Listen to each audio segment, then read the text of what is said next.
moving on, thank you, Dr. Kelkar, for this wonderful opportunity, and thank you, Pune International Center, along with Praj and Prayas.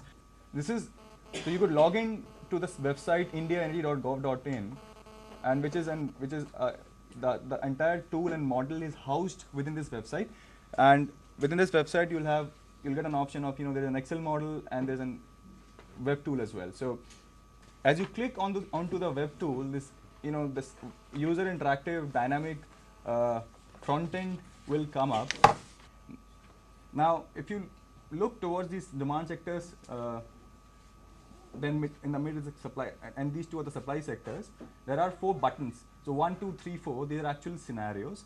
Now, scenario 4, is the most optimistic scenario with regard to energy security, wherein in demand sectors we say that we achieve maximum possible levels of energy efficiency within demand sectors, because energy saved is better for energy security. And then along the supply sectors, we say scenario 4 is we exploit the maximum possible limits of a particular technology, be it solar, be it coal thermal, be it gas thermal, be it CCS, or be it bioenergy. Now, to quickly explain some of the demand and supply sectors, and I'll show you how exactly we reach maximum security pathway. And again, this can be a point of debate. You can debate the numbers, you can debate the projections, and in fact, it will be good for the tool if more and more debates are initiated or sort of ignited by using this tool. As of now, this is version 1, which has energy security and emission implications. We have started working on the version 2, which will have water and cost and greenhouse gas implications as well. Right. Similarly, I increase share of rail within my passenger transport demand. I increase share of rail within freight transport demand as well. So this is what we feel, and by we I don't mean planning commission. It's because of our own philosophy, we can achieve 21% import dependence by 2047. So this Excel model is actually a replica of the web model, and if someone wants to go to what kind of numbers we have put in for solar PV, let's say you click on the solar PV sheet, it will take you to the solar PV sectoral sheet, and will show you how have we arrived at the solar PV numbers, right? So 2012 numbers, and this is the 2047 numbers. So we have taken the projection till 2052 just to avoid the tailing effect. You will see the capacity numbers, the efficiency numbers, the land uses, the land assumptions, and in version 2 we'll be adding cost assumptions within the same sheet. So if someone doesn't agree with these numbers, we are glad to receive the feedback on these numbers, and one can actually put in their own numbers and see how does a particular sector looks like vis-a-vis the overall picture, energy picture in the next 35 years. So that is the beauty of this tool. It's not a black box. The entire assumptions regarding efficiency, cost, land are all in the Excel sheet. You can change your own numbers and see what impact does it make in the next 35 years. Thank you, Himanshu. So I am from Prayas Energy Group. So given that, I'll just go into a couple of sectors. So the 2 sectors we will present are the way we develop the pathways for the household energy consumption, which specifically consists of 2 parts, which is the part related to lighting and other appliances in the household, and household cooking energy demand. These are 2 sub parts of the household energy consumption part. So for household energy consumption, as was stated in the discussion just before I came here, the GDP and population figures are exogenous figures to this tool, and therefore in some sense it's assumed that the economic conditions of the country are kind of fixed across all the trajectories that we are developing, because those are exogenous variables. What we are playing around with across the trajectories really are the efficiency levels of these appliances. So we are not playing around with the variable of am I going to own a fan or an air conditioner. That is fixed across the trajectories. The only thing that changes is the efficiency levels. And going forward, the share of these appliances reduces slightly because we expect that other appliances are going to increase in their share. Other kind of electronic appliances which we are all familiar with, whether it's computers or tablets or all kinds of other electronic and maybe even washing machines and so on, will increase in their share. So it reduces to 70% by 2047. And today we recognize that rural demand in India is very low. There's very low penetration of appliances and so on in rural India. But we are assuming in this tool that the government of India will adopt proactive policies to encourage and increase rural demand. So this is just to give you a summary. I don't want to go into the numbers, but essentially just saying that given this basic underlying drivers or principles that we have adopted, these are the kind of scenarios we have tried to develop. While if you go all the way to scenario B, you can scenario D, you can see that 80% of appliances in 2047 are going to be high efficiency appliances, which means world best technologies. The results of building this kind of a scenario, these kinds of pathways are shown here, where as you can see, the 4 lines depict the energy consumption within households from 2007 to 2047 under the 4 different levels. Level A is the one with the highest energy consumption, level D is the one with the lowest. And as you can see in 2047, the graph on the right shows that the range in 2047 is anywhere from about 1100 terawatt hours to 2200 terawatt hours of household energy consumption. This is in comparison to 163 terawatt hours we have today. But the interesting thing to note is that in spite of all this, per capita energy consumption in India will still be only in the range of about 650 to 1300 kilowatt hours per year in 2047. So we felt that in the Indian context, cooking needs to be dealt with separately from other kind of household energy. And most of these fuels, typically biomass-based fuels, are very low-density fuels, and the kind of combustion mechanisms used through normal chullas and stoves that we have are very inefficient, which means that it also has a significant energy footprint. And the interesting thing about cooking is that per household energy demand for cooking is more or less constant, useful energy demand. Most households will cook for about an hour and a half to 2 hours in a day, and the amount of heat you require for an average family size is not going to change significantly even if your cooking patterns change. So this is the only sector in the entire model that we have helped to build along with the Planning Commission, where your total energy consumption actually decreases over time, because we hope that in spite of the increase in population expected between now and 2047, because as per household consumption is more or less going to be constant, if you're going to increase the efficiency of the delivery systems, efficiency of the fuels as well as the burning combustion mechanisms, you are actually going to decrease the total energy consumption. And that's really what comes out of the models that trajectories that we have developed. So the trajectories are essentially defined by what rate fuel switching is going to happen. And consistent with the definitions that Himanshu talked about, level 1 is the most pessimistic, where switching out of biomass into cleaner fuels happens at the historical rate that we have seen in the country, which has been very, very slow switch out of biomass fuels, which means that even in 2047, we'll have 65% of our rural households depending on biomass and 14% of urban households depending on biomass. Other levels assume more effective government intervention and gradually greater penetration of cleaner fuels, whether it is LPG or electricity or biogas or PNG, piped natural gas. It depends on the context. So in the urban areas, we are assuming in this tool that piped natural gas will play a much greater role because of the density of population and therefore greater viability of this kind of a fuel.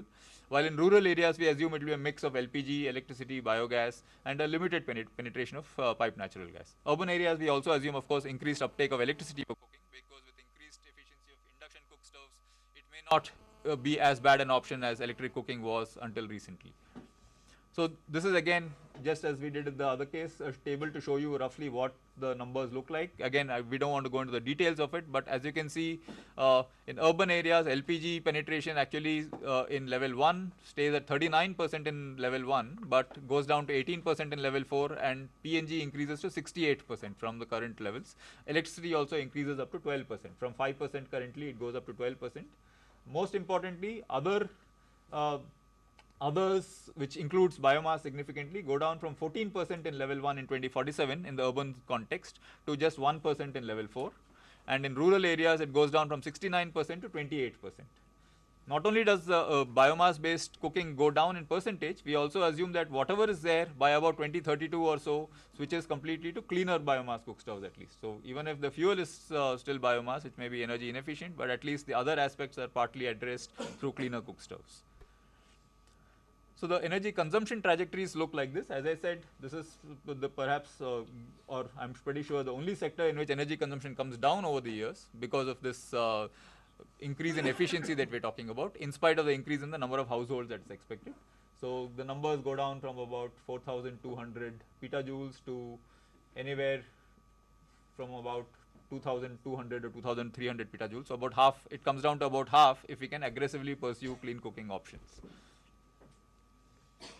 The fuel mixes, just to give an indication, I don't know how readable they are, but essentially what you can see is that that big orangish thing that you can see is biomass, and that its share, as you can see, comes down significantly across all the trajectories. As you go from level 1 to level 4 in 2047, you can see that the biomass share is reduced significantly, while the share of PNG, which is the next in the stack of colors, increases significantly, as does electricity, which is the purple number.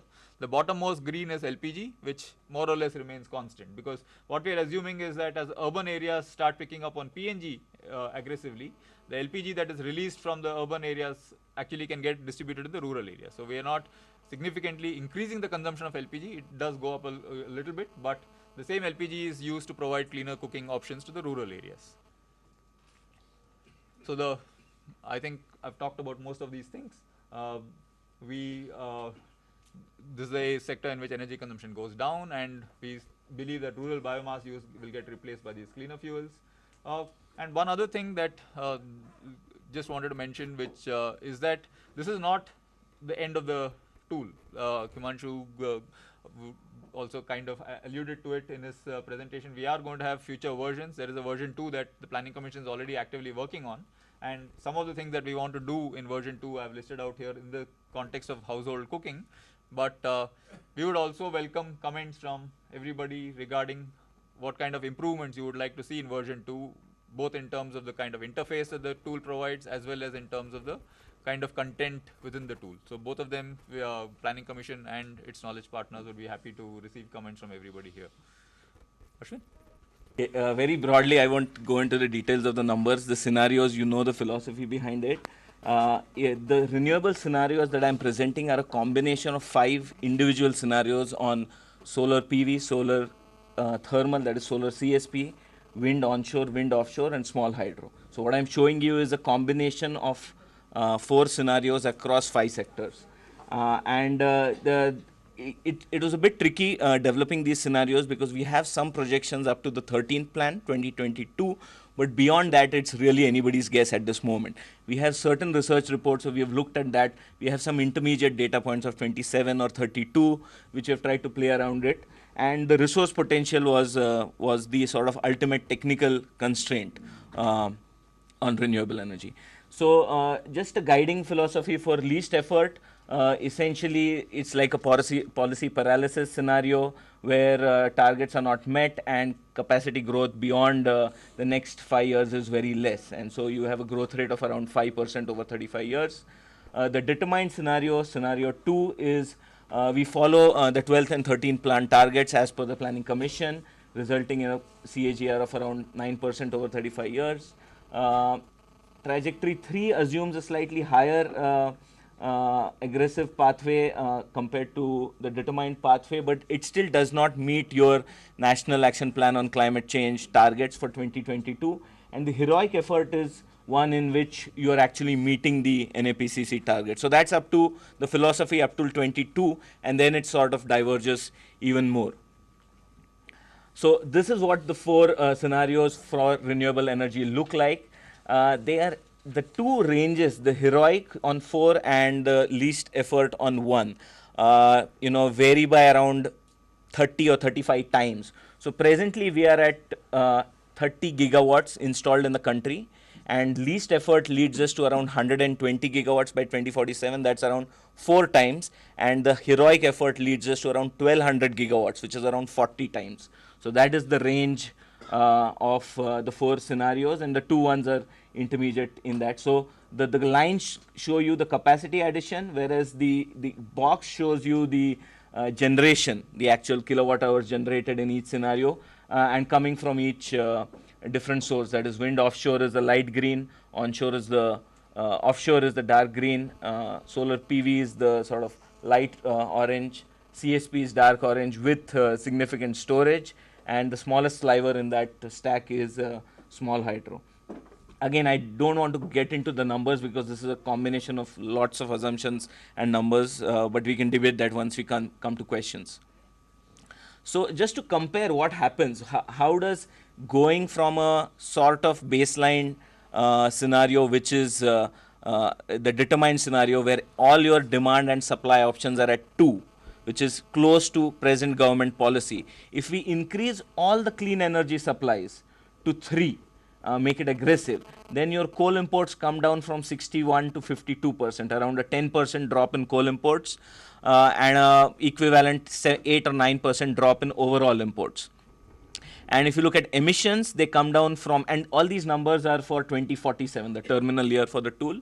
Emissions come down around 10%, equivalent from 5.1 tons per capita to around 4.6.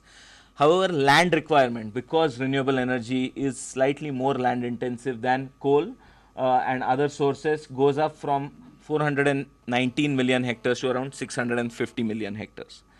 If you look at the heroic effort, if you go from baseline of 2 to 2 to heroic, that is 4 in all clean energy sources, but we keep nuclear and large hydro at 2, that is the baseline, then coal imports come down from 61 to 47, overall imports from, and if you look at the heroic, the numbers are there, from 61 it goes to 47 in terms of coal imports, and overall imports fall down to 47, and per capita emissions come down 20%, whereas land nearly triples.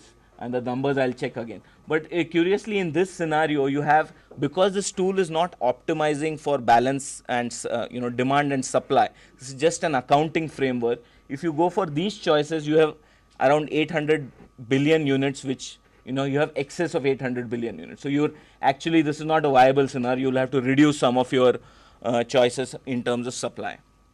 And their GHG reducing potential, but we also have the local impacts in terms of renewable energy in forest areas, sustainable biomass use of water for CSP and biomass. These also need to be strongly addressed. And from a technical point of view, what is very important is the reliable integration into the grid of variable generating renewables, because if you have a very massive increase in renewable energy, your forecasting, scheduling and dispatch is very, very important. The balancing requirement for integrating this kinds of renewables will have to be looked at, especially storage from a seasonal point of view, because wind is very, very seasonal. So your winter peaks are going to be very, very crucial, so on and so forth. So those are the issues we need to take a deeper dive into. That is what the tool is telling us, that these are the issues that need to be looked at strongly.